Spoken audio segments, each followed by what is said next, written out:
আজকে আমি দেখাবো পেয়ারা মশলা মাখা ঠিক যেমনভাবে রাস্তায় বিক্রি হয়। তার জন্য আমি নিয়েছি কাঁচা পাকা একটা পেয়ারা 300 গ্রামের। তার খোসা ছাড়িয়ে নিয়েছি, খোসা না ছাড়ালেও চলে।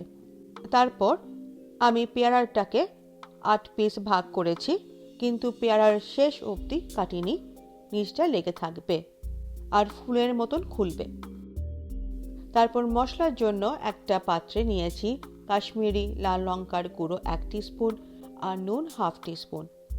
বিট নুন 1/4 টিস্পুনও মেশানো যেতে পারে। ভালো করে মিশিয়ে পেয়ারার ফাঁকে মশলাটা দিয়ে দিই। এমনি করে সার্ভ করব। চাইলে ছোট ছোট পিস করেও মশলা মাখিয়ে সার্ভ করা যেতে পারে। পেয়ারাটা ফুলের মতন খুলে পাপড়ির মতন একটা পিস ছিঁড়ে খাবো। রেসিপিটা একজনের জন্য।